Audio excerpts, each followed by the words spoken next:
Today we are at Logan's Candies, where they hand make their very own candy canes.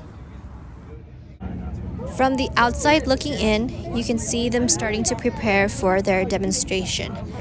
And if you take a look towards the bottom here, you can see their bags of sugar that they use for their candy canes. As soon as we stepped into the shop, we smelled this warm, cozy scent coming from this copper pot, simmering some sugar, corn syrup, and water.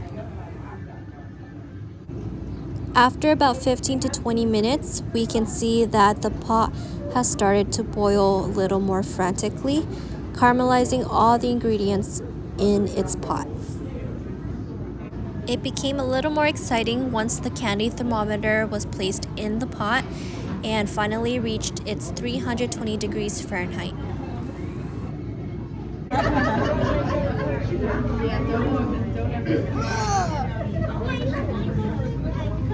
That's really hot. Yeah, look. It's at 320. Do you know how hot that is? Really, really hot.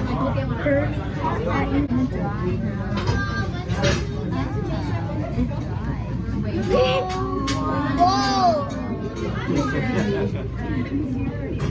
How did that do that? I apologize, we don't have speakers out there, but they got ruined when the painter was working on the building. But I'm going to try to talk as loud as I can. The buildings are 2.5 months straight. I'm kind of losing my voice here today, but I'll do the best I can. So what we have here is a mixture of sugar, water, and corn syrup. Been cooking for about 45 minutes. When I pour it on the table right now, a little bit over 320 degrees. We're just trying to cool it down a little bit. We're going to add a little bit of flavor, a little bit of color. In about 20 minutes, we'll be heading over the table here, getting ready to pull out our candy canes right over here on the table. So how many of you guys here for the very first time have never seen this before? How many first timers here? Very good, very good. How many returning customers? How many people have been here before?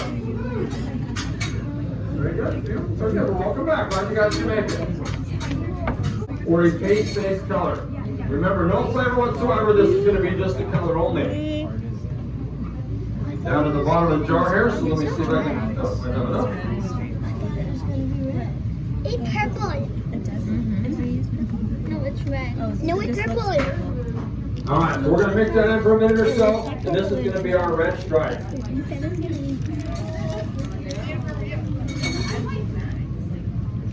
Now we do our candy canes at Christmas time in 4 different flavors. Selling candy cane by far. We also do a cinnamon flavored candy cane. That's going to be the red, white, and green you see right there. Take away the big red stripe and make it green. That way we can tell this is cinnamon flavor. We also do a cherry flavored candy cane that is burgundy with a green and white stripe. And we have our root beer flavored cane, which is the orange, yellow, and brown. Try to keep all 4 flavors in stock the best we can during the Christmas season. Now this is the same recipe we've been using here at Logan since 1933. Same recipe, same marble slab, same hook on the wall, same stove, same heater. I've not been here quite that long. I got here this morning at about 9 o'clock. So just on time. Thank you, thank you. I appreciate that. Small amount on the bottom there, but that's all it takes to flavor the entire batch. Less than 1/4 ounce. Luckily, it doesn't take too much because it does run well over $600 a gallon. But $1 a gallon goes a long, long way. So we're going to mix that in just like we did the red. And then in just a minute here, we'll show you how we're going to change the color of this and turn it nice and white. Remember, this is going to be the base, the center of the candy cane, which is also the only part that is flavored.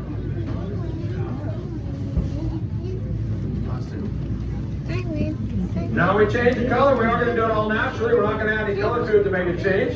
You'll see how that happens here in just a minute. Has nothing to do with the flavor, but still change color even if there was no flavor at all. And there it is, you guys. Thank you so much for coming. Hope you enjoyed the show. Wow, tough crowd over this side. So I don't think all right, let's get serious here. We're going to go to the hook here. We're going to show you how we're going to change the color. Look, I need it. Oh, wow. Now we're going to do a couple things here on the hook. Number one, we're adding a little bit of air to it. Also the stretching of the sugar crystal, that's what causes the candy cane to turn nice and white. Very similar to the way you might whip egg whites at home, or how when you stretch out a rubber band, how the color lights up a little bit. And you can see with each and every pull, it gets a little bit lighter and a little bit lighter. Or in my case, a little bit heavier, a little bit heavier. Now the whole batch weighs a little bit over 20 pounds total weight. I've got about 17 pounds on the hook here with the white part of the candy cane. Mel's got about 3 pounds holding that red in front of the heater there, keeping it nice and warm for us. So this is what we call Jerry's Gym, also known as my holiday health spa. Now we're going to go to the gym this time of year. Who's fooling who? I'll go to the gym any time of the year. This is the only workout I get right here. This is it. But I do drive by the gym a lot because my favorite donut shop right next door to the gym. I do love donuts.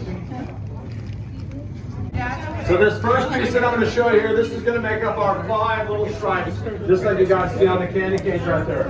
This is going to be our 5 little stripes right here. You guys all see that there? This is going to be the 5 little stripes.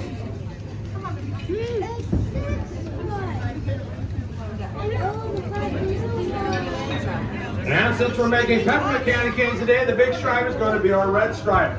And being that it is big and red, we like to nickname it Big Red. Thought of that myself. The Mel's working on what's going to be the center or the middle of the candy cane. Now you can see I stretch out this first piece here. We're going to just the right length. We're going to cut it into 5 pieces. We're going to ask you guys to help us out today.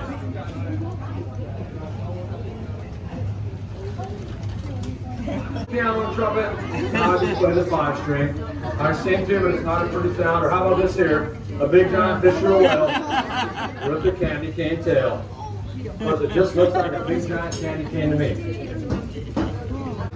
Little stretch. Pulling, tugging, stretching. And if you watch very carefully, we get it just about the right length of thickness.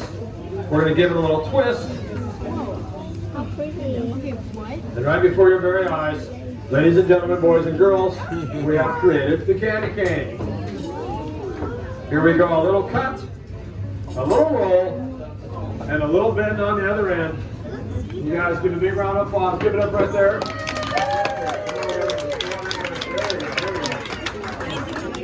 Candy cane number 1 right there, line with color. There it is. Candy cane number 1. Here we go, another little cut, more rolling, more bending. Let's all give a big round of applause. You guys give it up for candy cane number 2 right there.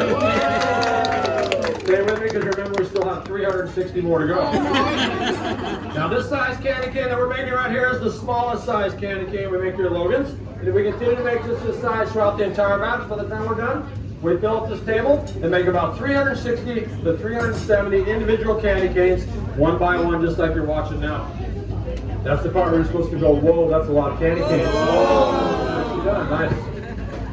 After the demonstration, they continue to roll out and cut out pieces of candy, which you can purchase so that you can bend your own candy into candy canes, heart shapes, or swirls. Another close-up you can watch is them making candy pillows, which they gave out as samples during the demonstration.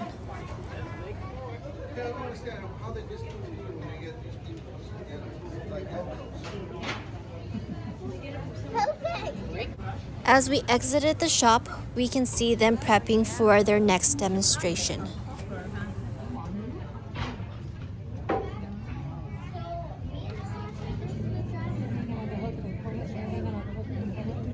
This concludes our visit to Logan's Candies.